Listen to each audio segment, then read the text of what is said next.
Hello, my name is Donaldo Suazo, and today I'll be talking a little bit about what I learned in my business management class this semester.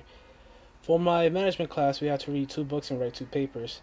One book was on The Art of War by Sun Tzu, and we had to use a business mindset, which I used Apple's. In particular, I used their phone business line. And then the other book was uh, The Prince by Niccolo Machiavelli, which we had to compare it with leadership, which I used Bill Gates and Steve Jobs.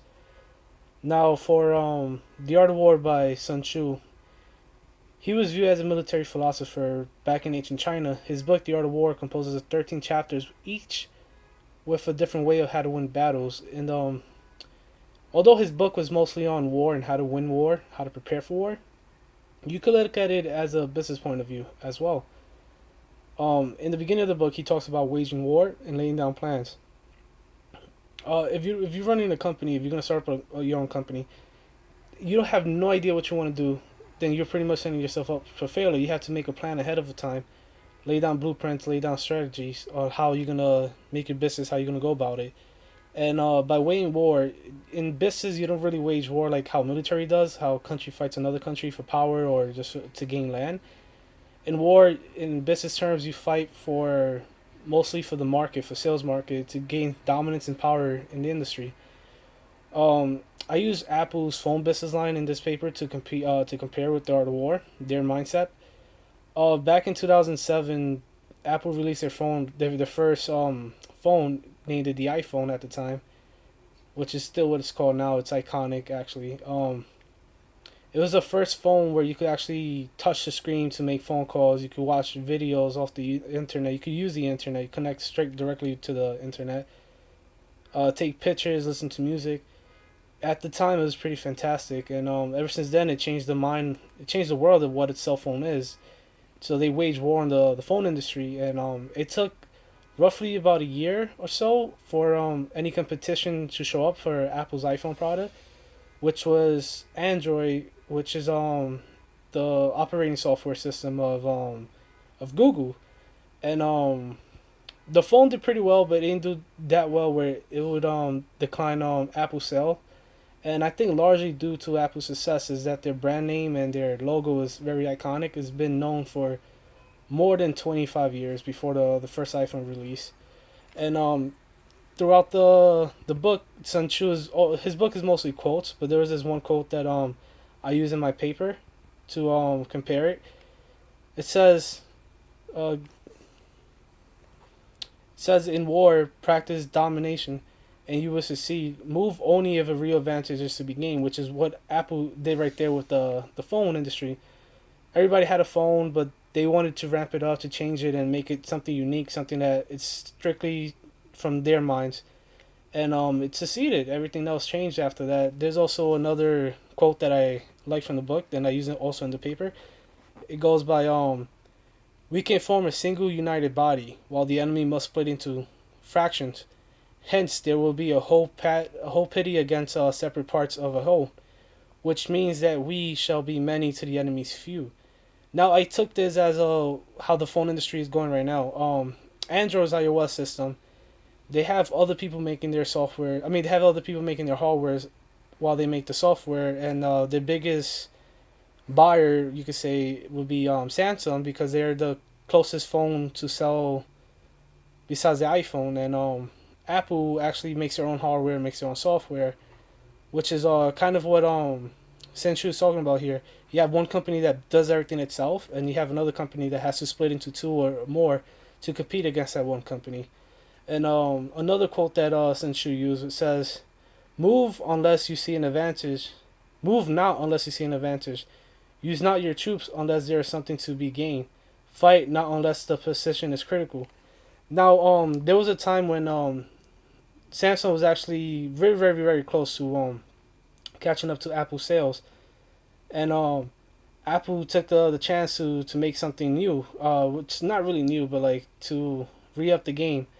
They made the iWatch something that a wearable watch, something you don't see that common nowadays, and they made it. They done something where watches don't normally do, which is like almost do what the iPhone could do.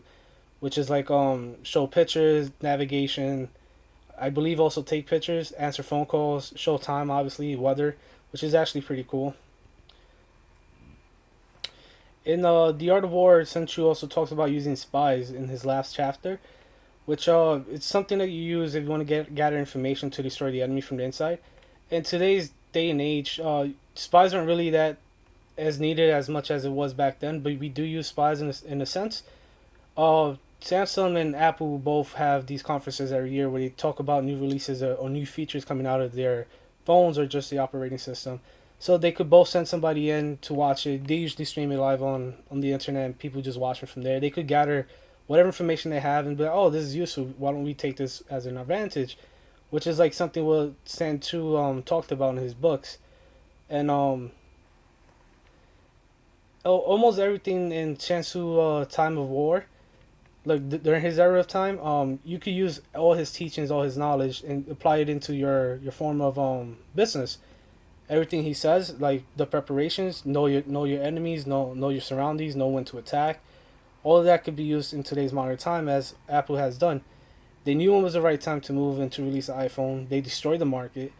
They knew their enemies. They know exactly what to do to keep having people come buy their phones year in and year out, which is something really unique. And for the other book, which was by The Prince, which by Niccolo Machiavelli, we had to talk about leadership. Now, The Prince, his book was a letter written to the Prince of Italy at the time, where he was seeking favor in exchange of some of his knowledge. In his book, he was talking about holding countries' power, making deals, having information about the countries around him, and you could use all of this during modern day time, and also in leadership. I use Steve Jobs and Bill Gates as a form of leadership. Niccolo Machiavelli talks about holding power, political power, and stuff like that. To be a leader, you have to be the owner of the company, the CEO per se, as Steve Jobs was. In his early days with Apple, he wasn't as successful as he should have been. He was actually fired. He left. When he was fired, he started out this company called Nexon, and he also brought out an animation studio from LucasArts, which he named Pixar Animation. And Pixar Animation was really successful under his leadership. He made very iconic movies. Toy Story is one of them. Finding Nemo, The Incredibles, which later on led to Disney taking over his business. And Nexon ended up buying. Apple ended up buying Nexon, which led to Steve Jobs coming back into the company. And by doing so, Apple's reputation and everything that Apple stood for just went up under Steve Jobs' leadership. Just shows strong leadership. Overall, he made the Apple brand be iconic. Everywhere you go, everybody notices the habit in Apple and be like, "Oh yeah, that's Apple company, Apple computer," And Steve Jobs' leadership. Bill Gates is also another great leader. He's the founder of Microsoft, which is a very popular, well-known computer brand. Also, it's a software um, Windows operating software system from Microsoft. Under his leadership, almost every computer in the world uses a some sort of type of Windows. The Almost every school uses a Microsoft product, being with the Microsoft Office, where Windows. Where you have Words and PowerPoint, which almost every student uses. And Niccolo Machiavelli speaks on knowing your people, know how to rule them. Both Steve Jobs and Bill Gates know exactly their people, the people who they're ruling, in a sense, which would be their consumers, the people who go out every day and buy their products or stay loyal to their products. They know exactly what they need. Both releasing new products almost every year with their companies. Apple releasing new iPhones, new iPads, new computers.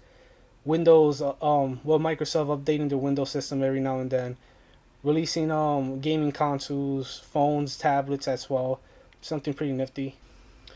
In the book, Niccolo Machiavelli speaks on loyalty, and he says that it's important to selecting a right minister that would be of good use and a wise man. Both Steve Jobs and Bill Gates have somebody like that in their lifetime.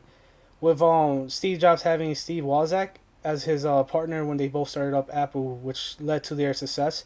They both made the first Apple computer, which is the Apple One, I believe, and then Bill Gates was his childhood friend when they started Microsoft. Niccolo also talks about hard work. The people who gain power through hard work are more credible and people would tend to follow them and so on. Both Bill Gates and Steve Jobs showed of their hard work. They both dropped out of college. They started a company, became billionaires, and gave back to the public, and also show that their type of leadership is what people would pursue in life. And they became an icon of what they did through their hard work. Both Bill Gates and Steve Jobs are hands-on type of managers, which is something Niccolo talks about knowing your people and know how to work with them.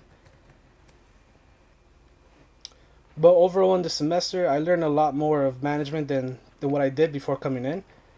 Before I just thought a manager was just a guy in a suit and a tie who would just tell people what to do. But there's a lot more process in that than just being the guy who everybody follows. You have to be credible, which it's something that something almost everybody knows. If the guy doesn't have a good reputation, why would you follow him, right? I learned a lot this year, and I'm really grateful for the class. And yes, thank you for listening to me.